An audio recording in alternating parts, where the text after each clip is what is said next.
Bienvenida, bienvenido a un nuevo episodio del Derecho Mercantil sin clases. En esta ocasión vamos a hablar de los cheques falsificados, que siempre es un tema que presta cierto interés, no ya en el ámbito penal, sino también en el derecho mercantil, aunque como dice el epígrafe de este episodio, no todas las falsificaciones son iguales. El artículo 156 de la Ley Cambiaria del Cheque señala que el daño que resulte del pago de un cheque falsificado será imputado al banco librado, salvo que el librador haya sido negligente en la custodia del talonario o haya procedido con culpa. Lógicamente, la responsabilidad última será de la persona que haya cometido la estafa o la apropiación indebida, pero al derecho mercantil no le corresponde entrar en tipologías penales, sino dar una solución de derecho privado, porque el cheque ya ha sido pagado y, por tanto, el problema es determinar quién debe correr con ese quebranto económico mientras buscamos y atrapamos al que se enriqueció con la falsificación. El legislador, a este respecto, establece una responsabilidad objetiva del banco en la medida en que no tiene por qué concurrir su culpa o negligencia para que tenga que asumir el daño. Se suele decir que esta regla obedece a cierta lógica económica.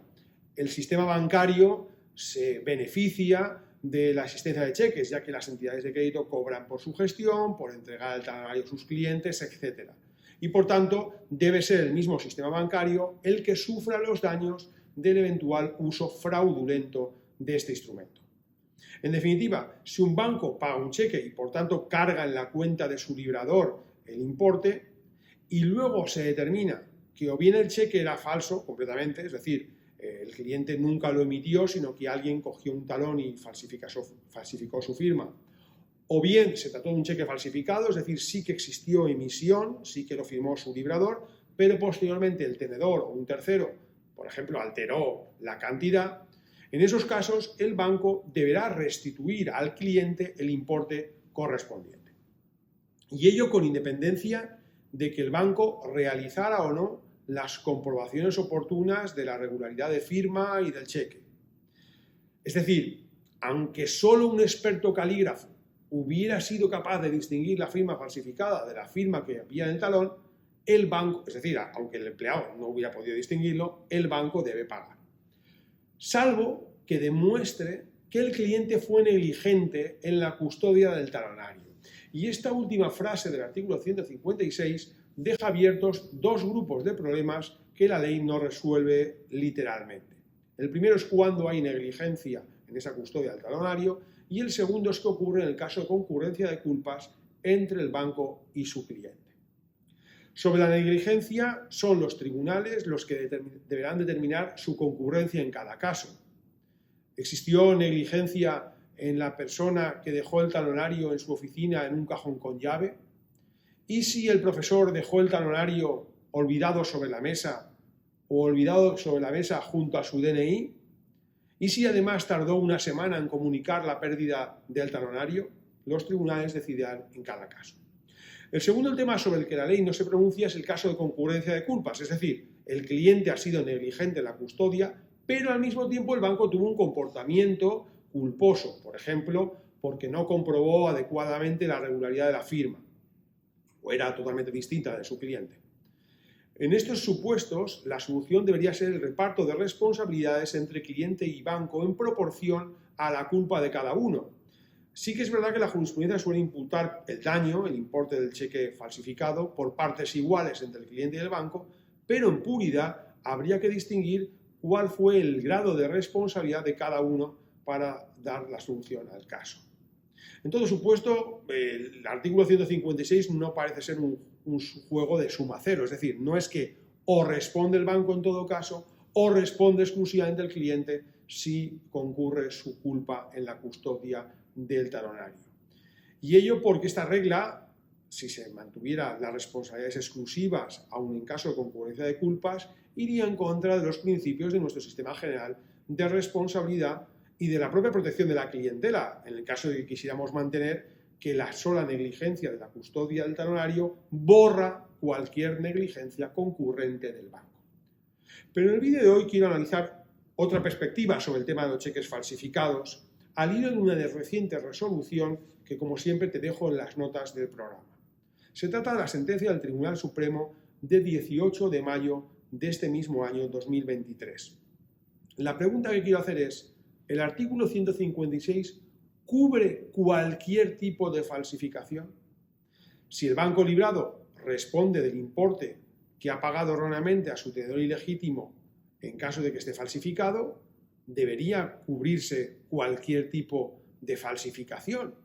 Sobre todo si la respuesta es la que os he comentado, es decir, el sistema bancario se beneficia del uso de los cheques y tiene que cubrir el uso negligente o fraudulento de los mismos.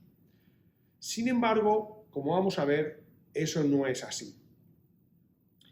La sentencia de 18 de mayo de 2023 se plantea en un caso de estafa y señala que no existe responsabilidad del banco que pagó un cheque donde lo falso era la firma del endosante.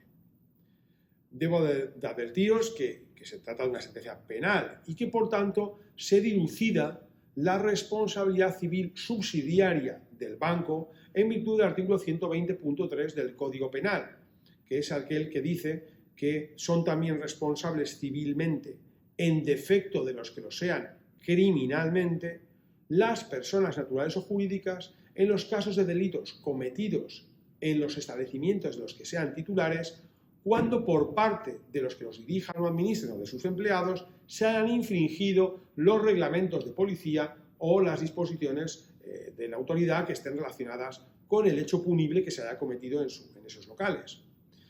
El recurrente, en este caso de la sentencia de mayo de este año, consideraba que el banco librado no había cumplido con los deberes objetivos de cuidado que le obligaban, en su opinión, a desplegar la actividad de comprobación de la regularidad del efecto presentado al cobro. Según el recurso, la entidad bancaria no había activado unas mínimas precauciones de diligencia sobre la verificación del cheque. No llamó al emisor del cheque, que era su cliente, no preguntó sobre los motivos del endoso a su tenedor ilegítimo o pedir la justificación de la operación. Sin embargo, a pesar de los deberes de verificación y de la responsabilidad del banco librado, el tribunal rechaza que el BBVA sea responsable. ¿Y por qué?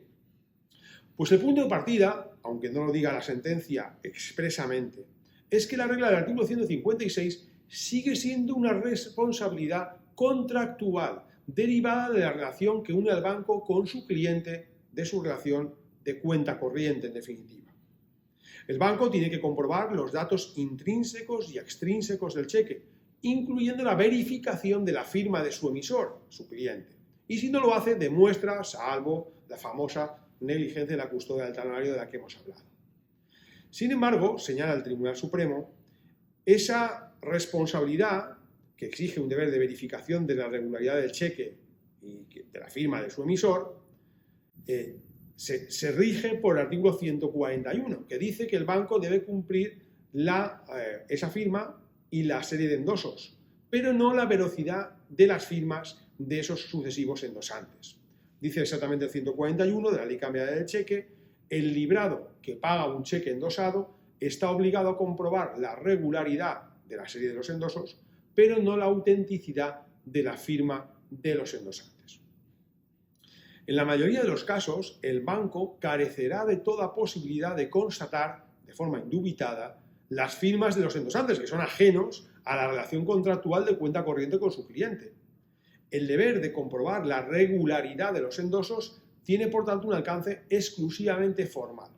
Un control material por parte del banco iría en contra de la naturaleza abstracta y de la función económica de estos títulos.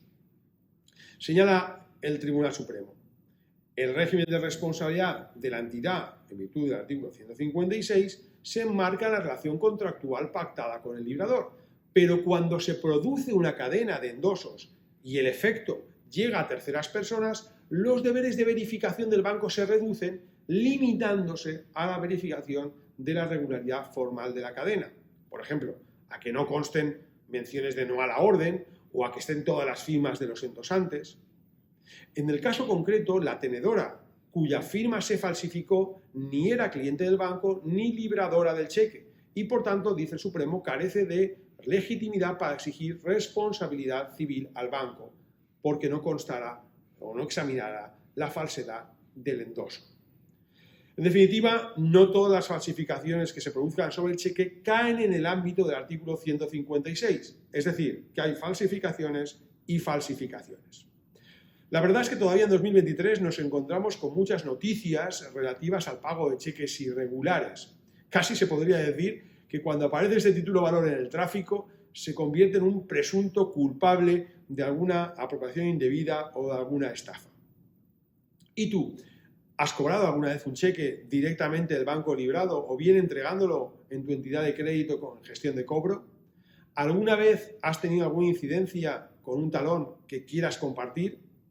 Como siempre, tienes abiertos los comentarios en este vídeo, como en el resto de los episodios del Derecho Mercantil sin clases. Espero que este episodio te haya sido de utilidad.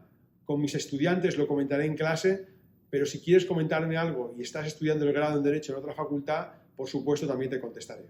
Un saludo y hasta el próximo vídeo.